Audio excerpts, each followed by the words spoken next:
honestly, Gragas I think is a safe pick, and that's where they're going to go towards. That's because like the most CC in one champion. I love it. Perfect, thank you. I mean, that is strong CC. It's safe into almost every matchup you're going to face on the top side. And I wonder where Rascal goes as a response here, because, you know, it doesn't feel like there's really a great counter pick. Ooh, the Ornn would be a really big throwback to one of his stronger champions, historically speaking, and also would give this comp even more scaling power and team fighting prowess. And even though it's a rare pick here, and it's not necessarily going to be a banger matchup in the top side of the map, I really like Gen G understanding that if they can have enough initiation and enough of a front line for Jinx to actually do that consistent damage, it is going to be very difficult for T1 to front to back. Rivalry that's one-sided isn't fun at all. But here we go, finally.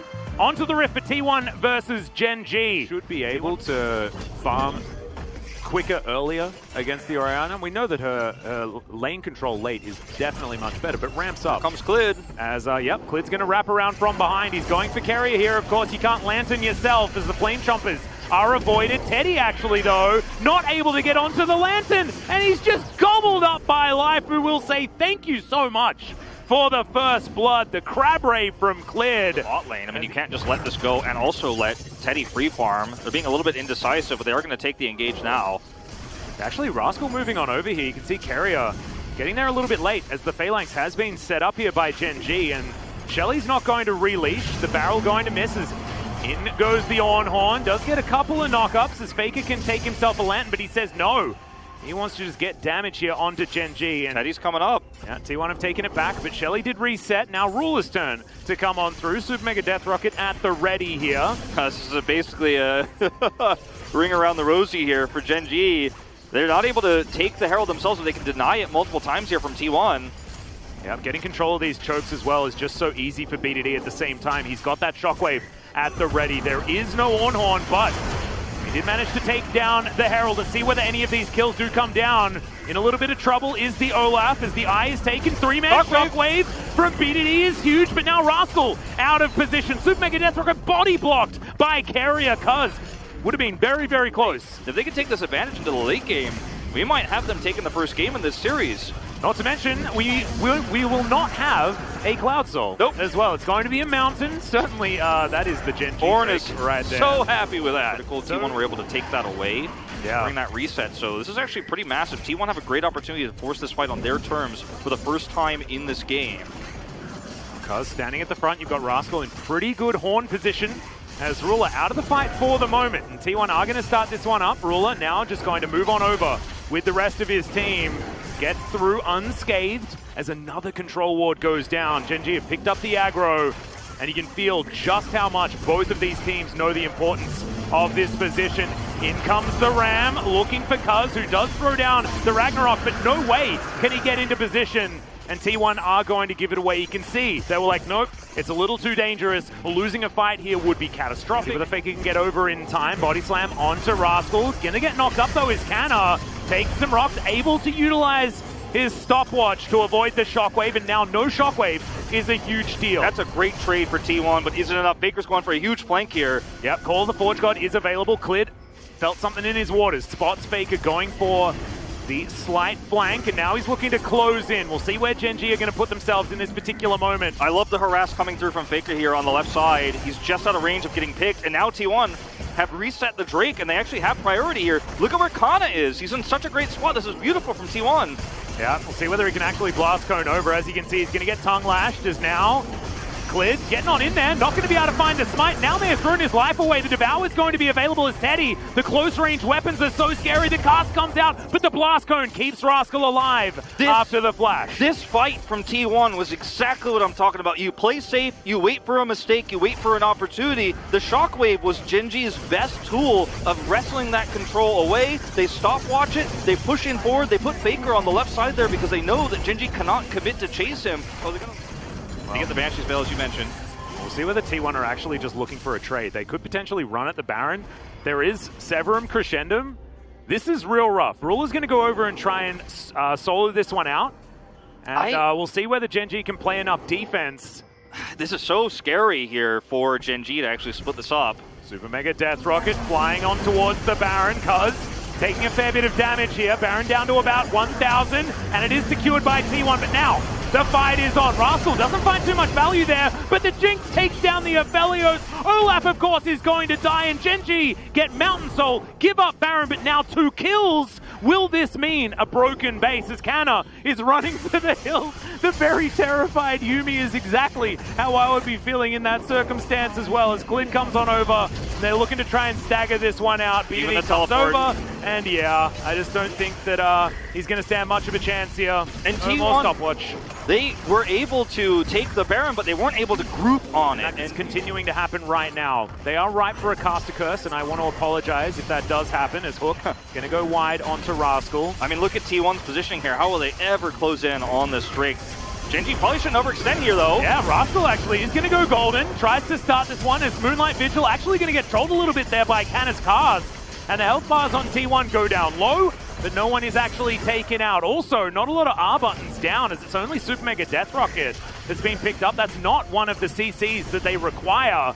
As watch the orb, watch BDD's power in this fight as T1 have been torn apart. Kana now off towards the side, and Ruler does so much damage with all the items he's put together. 4,000 already you chip in the this health. fight. You chip the health, you get your shield back. That's what Genji is doing here, but T1 have handled this so well. They're actually getting Drake priority right now on the Elder Drake. Teddy, where are you going? Oh, what is that? Don't face check! No! Well, he does take the Lantern, survives for the moment. Now Lantern on cooldown. The Elder has been pulled out. Rift Scuttler is going to fall immediately. As Rascal down to 50%. Kana off towards the side. Finally shown on vision as Faker flashes before the Lantern comes out. Now both on cooldown for the moment. Rascal has to play back now.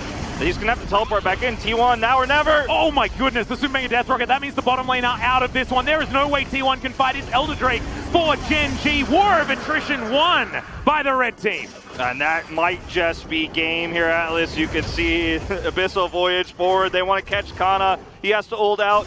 But the base is about to be unlocked. Yeah, BDD didn't actually know which way he wanted to go. The first missed shockwave for him is going to get a flash, and Kana is going to survive.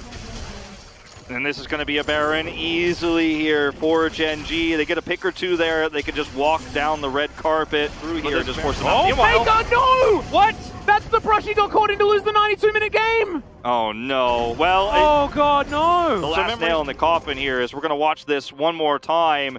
Just extremely far forward here is Faker. And for what? Yeah, it's so That's strange. so peculiar. I mean, they had a lantern near Uncharacteristic mistake for Faker as Nexus turret number 1 is going to go down. BDD flashes forward, gets another flash for his shockwave. Ornhorn does go a little bit wide there as kind of breaks up the fight, but Rascal looks basically unkillable. Just goes in and solos Teddy. Now Carrier and Kana have no damage. Faker finally turns up, but Ruler is an absolute monster. Carrier comes on in. That's a very angry dragon, and the Nexus will fall.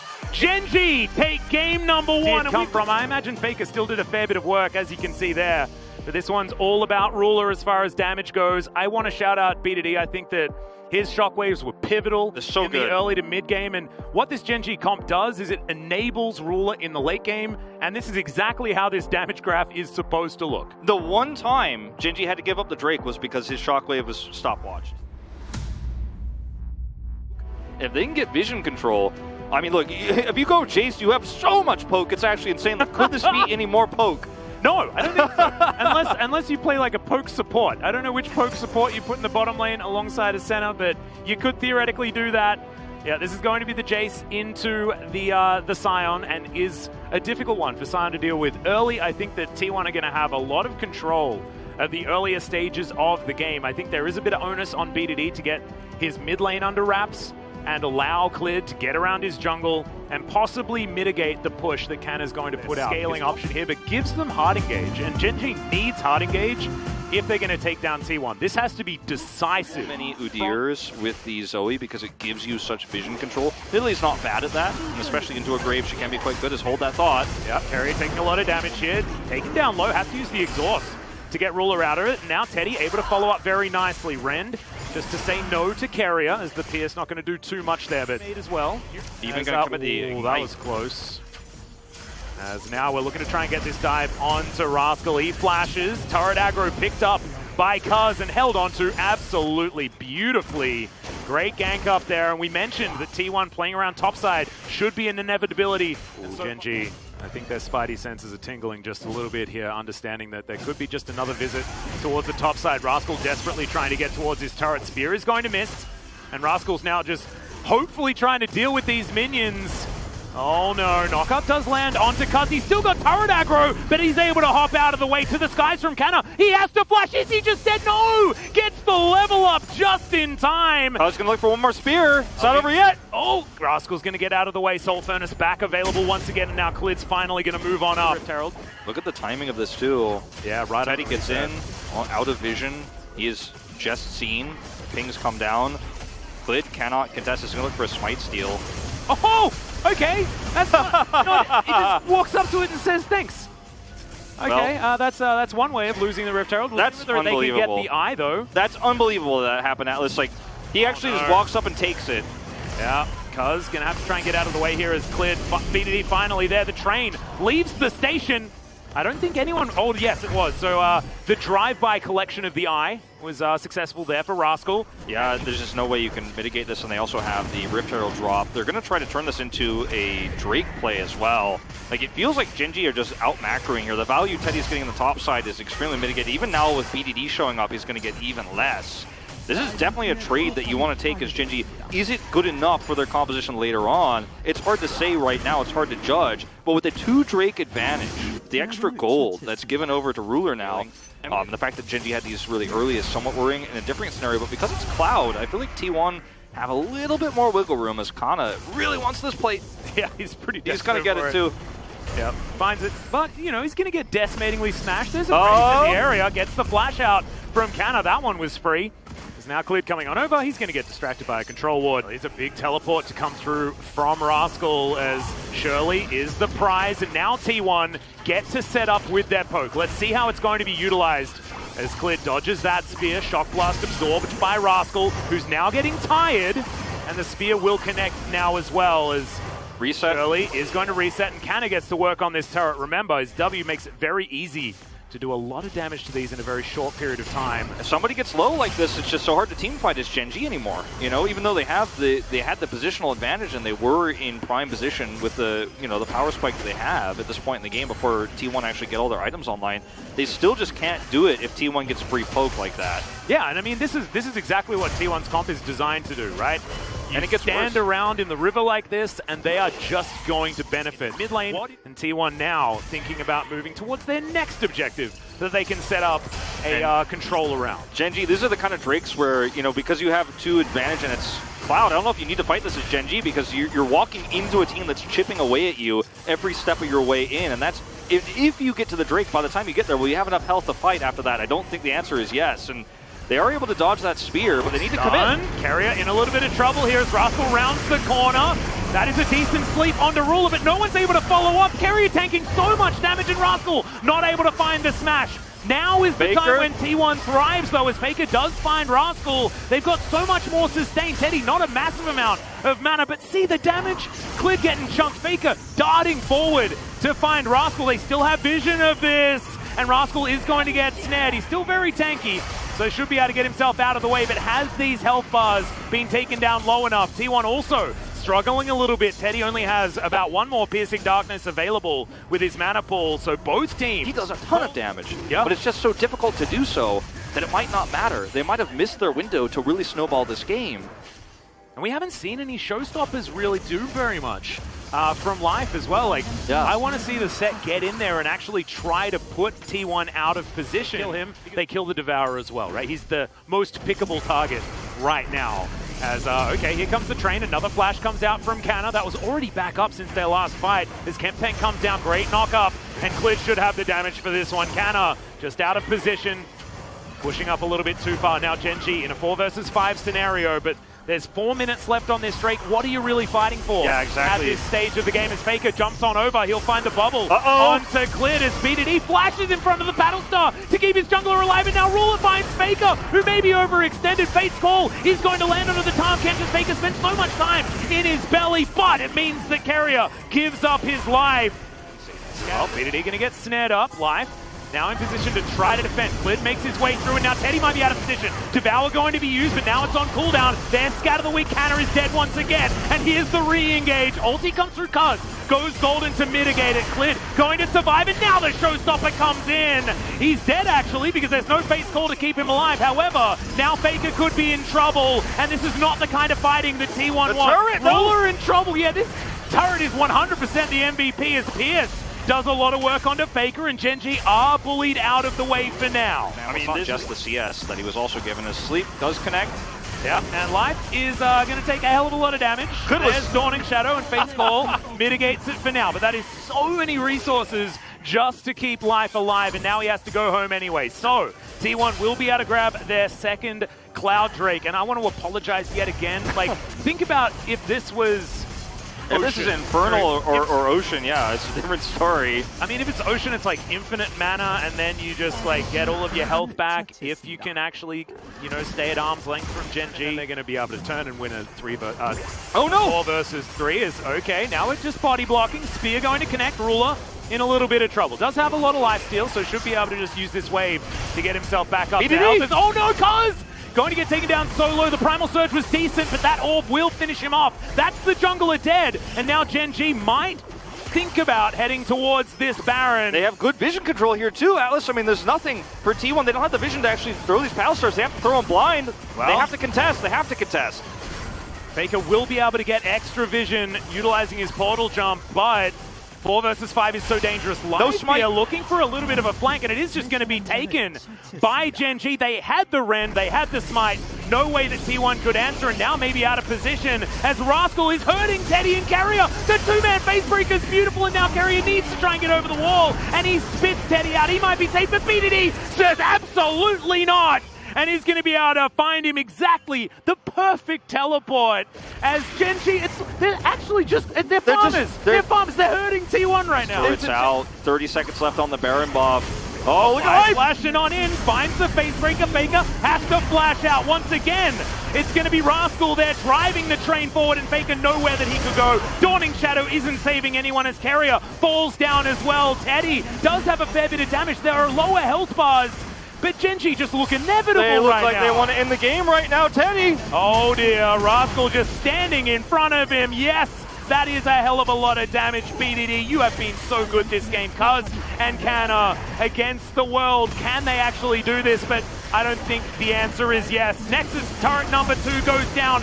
Gen.G move to 2-0 against T1 in the playoffs. Here, Atlas, but it's crazy. Like, I actually love the fact that Gen.G, yeah, they play the reactionary comp first, and then they play the proactive comp, and it's completely different styles.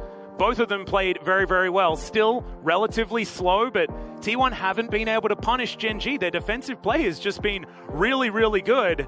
And you can see this time it is Teddy doing a lot of work. Of course, Canna tripling the damage of a Scion is something that's pretty obvious, but once again, BDD, extraordinary on the Syndra. This is a champion that, you know, skill expression is a little bit harder because we've seen so many players do it. The gameplay button exists, and we call it that for a reason.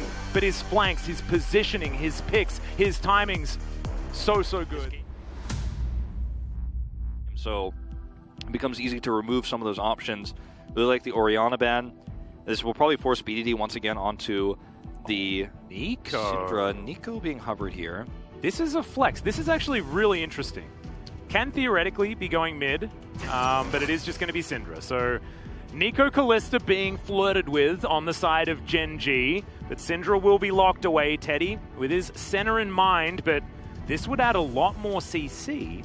I like Ashe. The Ashe is actually pretty interesting, but the Samira is a big departure actually from T1. So what T1 is looking to do with this comp now is to poke everybody low and then Inferno trigger to clean everybody up. I mean, get that vision control and use it to control some of those parts of the map that you were fighting blind on in Game 2. Yep. We need to see Carrier also get a lot of proactivity early on this Rel, who does have a lot of impact theory that you can get with a Jace and a Zoe.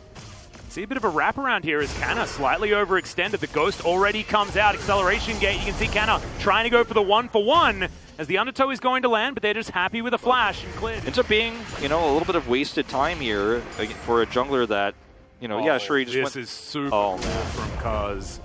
Yeah, Clit spots him. He's up a level. Yeah, this is really rough. Undertow actually misses as well. He's dead. There's no flash available. That's just going to be Cuz nicking First Blood away in game 2. Yeah. Turns it all around here as there's the attract repel on the bottom side. Ruler has to flash to get himself out of the way, and now Life in a bit of trouble. He has his flash available, but an explosive start to this one is now Rascal. This is a familiar situation as Cuz is going to get knocked up. He's underneath this turret. Canna is going to go down, so it's a trade in the end. Like, actually starting to get a little bit worried. See, when you've got an advantage here, you have an edge, you have to use it. Well, they want to use it so that they can actually get control over this Drake, as there's the flash forward, and Faker Huge just mistake. gets baited by BDD. That's a solo kill, and they were trying to give Faker the money for this Rift Herald, as well as now Clid comes on forward. This could be even worse. Oh, this is a disaster. I don't even think that this one's getting connected. Oh It's not. They deny God. it. And you don't find the window to use the Rift Herald. You overextend. Faker gets baited by BDD, who once again is dominating the mid lane. And this is inexcusable. Gen G should not be able to walk away with this Ocean Drake here for free. You can see T1 with a slight advantage now. I just don't know whether it's going to be enough with things like the Scion here, as Rascal got out of position by Canna. He got baseball batted back, so he has Yeah, to... that's the block! flash in front, but he's stunned for a little bit too long. Clid running on forward, no mana on Rascal, so we can't exactly help him out. But Clid's going to be able to stride breaker his way out, and Cuz not going to be safe underneath this turret, as Ruler's going to move on over. Teddy shows himself as well. Yeah, you don't push this any further, but you can get a Rift Herald out of this. I mean, this is a really nice play from T1. You get aggressive, you catch Rascal, you force a big rotation for Gen G, but you have a bigger one on your plate. Now nobody's getting side lane pressure, right? Ruler is not in the bottom lane. If Ruler's in the bottom lane, nobody likes this play that much, but okay, he stays. That's a teleport coming on in. Life looking for the pulverize, finds it there, gives Teddy back to the rest of Gen G. Bladewell trying to get some value, and he's going to get stunned. Yep, gameplay for you, Mr. Teddy. Because now Carrier trying to get out of there. Cuz as well, just booping whoever he can. That shock blast was decent.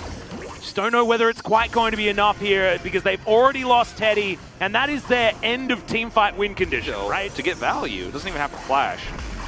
Ooh, bit greedy, not actually going to press the Ragnarok button, as in comes the train, and everything misses until the train gets there, and more gameplay for you, T1. Cuz now going to get caught out of position as well, and Gen G, this is definitely a cold ball rolling down a hill right now, as there's the exhaust. Life just desperately wanted to give this kill over to Ruler, and will do so comfortably. Canna trying to get what he can on the bottom side. Damwon Kia finals, where maybe a passing of the torch could even occur if Damwon won it, but T1 have to win now 3 games in a row in this best of 5 to even get us there, and they are falling behind. They cannot even control Baron right now with this poke composition.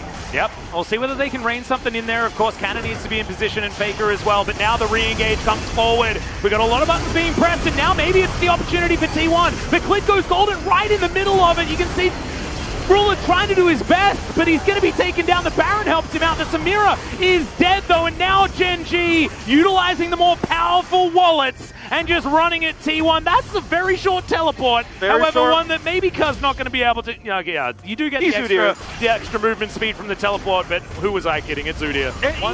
It's very difficult to use Gen G's comp here against this poke without vision. You can see how much damage you'll take. Oh, it's a big teleport to come forward here as well, as Clid just says, I don't really mind about it being CC'd, but the Baron is turned away from Carrier, looking to try and get into position for this flank play. They have to hard engage Gen G do, or they're going to lose this Baron. He's outside of vision right now. Rascal getting chunked just a little bit. Clid down to half as well, as the Baron down to 2,000 health. Cuz is going to get stunned. Clid gets into the pit. Can he steal it away? The answer is no. He's just dead as T1 stop their damage. They take themselves to the Baron. Rascal flashes away. Very low health. Buzz is beaten. Faker is exploded. Faker takes control, and Gen G have to walk away from a lost fight. That's a massive... Rascal gets the bad news. Teleport out from Canna. Hasn't quite taken the inhibitor just yet, as that's the decimating smash. This is a big zoom out now, as you can see Clid trying to get away from Canna. The flash not quite enough. Meanwhile, on the other side of the fight, Faker is taken down by BDD, who's now desperately trying to get out of the way. Carrier goes golden, and Teddy gets stunned. Oh no, the scat of the week is a disaster, and now Ruler is bouncing over the fight. It's a triple kill so far, and Gen G lost no one. BDD just won the game for Gen G. He's able to stun Teddy before he can use his Inferno trigger. Just as he hits his S rank, he's not able to pull it off. And Canna, the only man that can save it. Carrier up in a couple of seconds. Teddy in 5. Nexus turret number 1 goes down. Carrier desperately trying to be the hero, but the Nexus is exposed, and T1 have been 3-0'd by Genji! So to speak. I mean, is it a real curse? Hard to say. They beat them in Worlds qualifiers, but otherwise in best of 5 series, Genji has not looked dominant against them. And Genji, the comms in that last one were great. BDD communicating so well, so quickly. He's becoming a real leader for this team, I feel, in a lot of ways. He shows so much experience. And in this game, he was the one who made every single pivotal play. Across all 3 games, almost every single decisive moment was because he stepped forward or he flashed forward, hit the CC, and the team followed through on his call. They trust him, and you can really see it. You can see it in the comms, you can see it in the gameplay. And BDD versus Showmaker becomes such an incredible finals matchup now that I am very excited to watch.